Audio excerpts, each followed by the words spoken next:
ప్రధాని మోదీతో అజిత్ దోవల్ భేటీ అయ్యారు. ఈ సమావేశంలో యుద్ధ సన్నద్దతను మోదీకి అజిత్ దోవల్ వివరించారు. అటు సివిల్ డ్రిల్ పై వివిధ రాష్ట్రాల సీఎస్లతో కేంద్ర హోంశాఖ కార్యదర్శి గోవింద్ మోహన్ భేటీ అయ్యారు. దేశంలోని 244 జిల్లాల్లో సివిల్ డిఫెన్స్ కు సంబంధించి ఏర్పాట్లపై చర్చించారు. సీఎస్లు సివిల్ డిఫెన్స్ విభాగ అధిపతులతో వీడియో కాన్ఫరెన్స్ లో మాట్లాడారు. రేపు దేశవ్యాప్తంగా సివిల్ డ్రిల్ చేయాలని కేంద్రం ఆదేశించడంతో అన్ని ఏర్పాట్లు చేసుకోవాలని సూచించారు.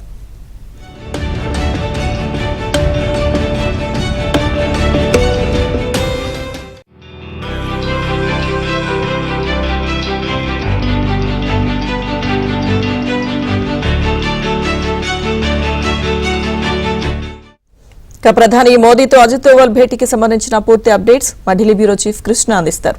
కృష్ణ, లక్ష్మీదుర్గ కొద్దిసేపు క్రితం ప్రధాని మోదీ నివాసంలో కేంద్ర జాతీయ భద్రతా సలహాదారు అజిత్ దోవల్ సమావేశమయ్యారు. ఈ సమావేశంలో కీలకటువంటి అంశాలను చర్చిస్తూ ఉన్నారు. ఇందులో ఏదైతే యుద్ధ సన్నద్ధతకు సంబంధించి నిన్న మార్పులు చేయాలంటూ అన్ని రాష్ట్రాలకు సంబంధించినటువంటి సిఎస్లకు సివిల్ డిఫెన్స్ కి సంబంధించినటువంటి విభాగాధిపతులకు అందరికీ కూడా ఆదేశాలను కేంద్ర ప్రభుత్వం జారీ చేసింది. దానికి సంబంధించినటువంటి సన్నద్ధత ఏ విధంగా ఉంది, తర్వాత ఈ రోజు జరిగినటువంటి డెవలప్మెంట్స్ ఏమేమి ఉన్నాయి, వీటన్నిటికి సంబంధించి ప్రధానికి అజిత్ దోవల్ బ్రీఫ్ చేస్తున్నారు. ఆయన జాతీయ భద్రతా సలహాదారు కాబట్టి రక్షణకు సంబంధించినటువంటి అంశాలు, అదేవిధంగా అన్ని అంశాలు కూడా ఆయన ఈ యొక్క ప్రధాని మోదీకి వివరించారు. అదేవిధంగా ఎన్ఐ దర్యాప్తు ఏ విధంగా కొనసాగుతుంది, తర్వాత అక్కడ ఉన్నటువంటి వాళ్ళంతా కూడా ఏ విధంగా ఇది చేశారు అన్నది కూడా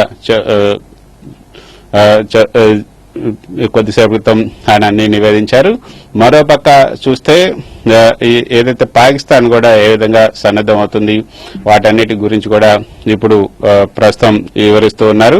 సో ఇటు పాకిస్తాన్, అదేవిధంగా భారతదేశంలో ఏ విధంగా పరిస్థితి ఉంది, తాజా పరిస్థితులపైన మొత్తం కూడా వివరిస్తూ ఉన్నారు.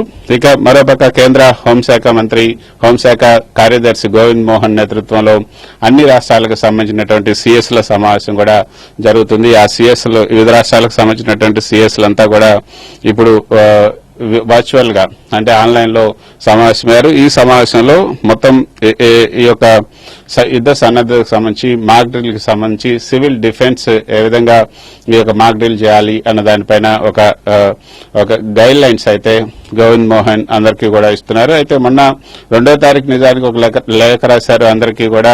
ఆ తర్వాత నిన్న కూడా దాన్ని రిమైండ్ చేస్తూ మరో లేఖ రాశారు. రేపు దేశవ్యాప్తంగా మాక్ డ్రిల్ జరగబోతుంది. అయితే ఈ మాక్ డ్రిల్ ఎక్కడెక్కడ జరగాలి అన్న దానిపైన కొన్ని గైడ్ లైన్స్ అయితే ఇచ్చారు. దాంట్లో 3 కేటగిరీలుగా అంటే మొత్తం 259 జిల్లాల్ని ఎంచుకున్నారు. 259 జిల్లాల్లో మాక్ డ్రిల్స్ చేయబోతున్నారు.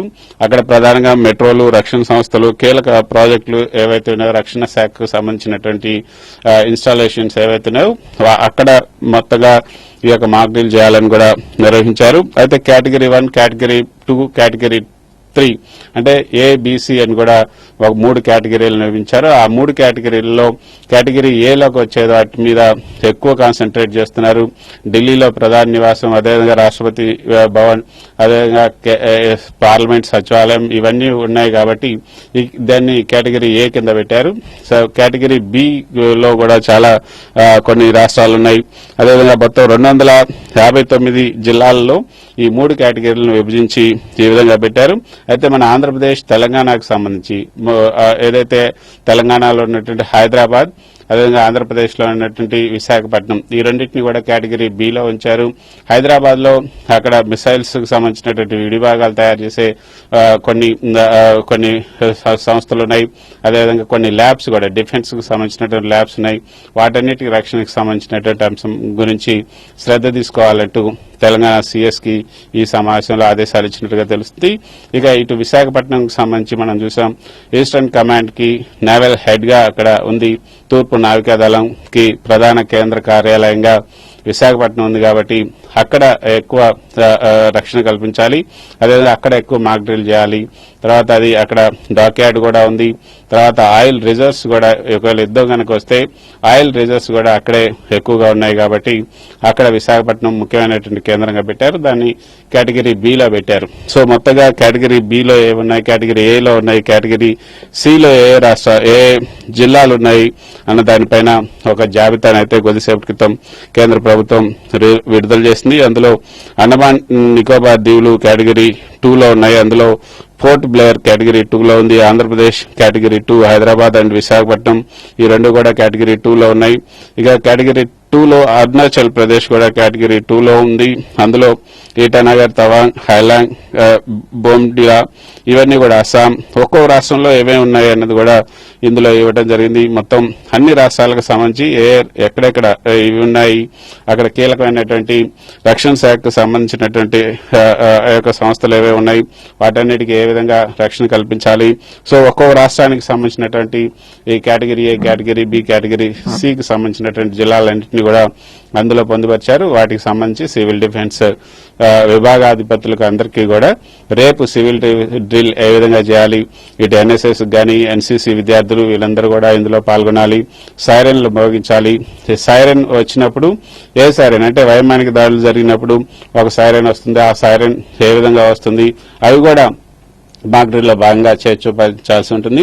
అవి వచ్చినప్పుడు ఎక్కడ దాక్కోవాలి అంటే దగ్గరలో ఉన్నటువంటి ఇప్పుడు బోర్డర్ స్టేట్స్ అంటే పంజాబ్ లేదా రాజస్థాన్, జమ్మూ కాశ్మీర్ ఇక్కడంతా కూడా బంకర్లు ప్రత్యేకంగా కొన్ని బంకర్లు తయారు చేశారు. అవి కొన్ని దశాబ్దాలుగా వస్తున్నాయి. కానీ ఇటు సౌత్ లో గానీ నార్త్ లో గానీ మేజర్ సిటీల్లో ఇటువంటి బంకర్లు ఉండవు కాబట్టి అక్కడ ఏం చేయాలి, ఒకవేళ వైమానిక దాడులు జరిగినప్పుడు వాళ్ళంతా ఎక్కడ దాక్కోవాలని కూడా చూడాలి. సబ్వేలు ఏవైతే ఉన్నాయో సబ్వేలు దగ్గరలో ఉన్నటువంటి సబ్వేలు ఏమున్నాయి, తర్వాత మెట్రో స్టేషన్లలో ఉన్నటువంటి కింద సబ్వేలు ఏమున్నాయి, ఇవన్నిటిని కూడా ఐడెంటిఫై చేయాలి. వాటన్నిటిని ఒకవేళ అటాక్ కనుక జరిగితే వాళ్ళందరినీ కూడా అక్కడ సురక్షిత ప్రాంతాలకు తరలించేలా ఏర్పాట్లు చేసుకోవాలి. ఒకవేళ అటువంటి సురక్షిత ప్రాంతాలు లేకపోతే సురక్షిత ప్రాంతాలు వెంటనే వాటిని చేయాలి. అవసరమైనటువంటి బంకర్లు కూడా ఏర్పాటు చేయాలంటూ ఈ సమావేశంలో నిర్ణయం తీసుకున్నట్టుగా తెలుస్తుంది. సో దీనికి సంబంధించినటువంటి మరిన్ని వివరాలు కూడా మరికొద్ది సేపట్లో కేంద్ర హోంశాఖ విడుదల చేయబోతుంది. ఈ రోజు జరిగినటువంటి సమావేశం యొక్క ముఖ్య విషయాలను కూడా వివరాలను కూడా తెలియజేయబోతుంది. మొత్తానికైతే అన్ని రాష్ట్రాల్లో హై అలర్ట్ ని కేంద్ర ప్రభుత్వం విధించింది. సో రాబోయే కొన్ని రోజులైతే చాలా ముఖ్యమైనవిగానే కేంద్ర ప్రభుత్వం భావిస్తుంది. యుద్ధ సన్నద్దతకు సంబంధించినటువంటి సమావేశాలు ఇప్పుడు ఢిల్లీలో పరస్పరం జరుగుతూ ఉన్నాయి. Lakshmi Durga. Right, thank you Krishna.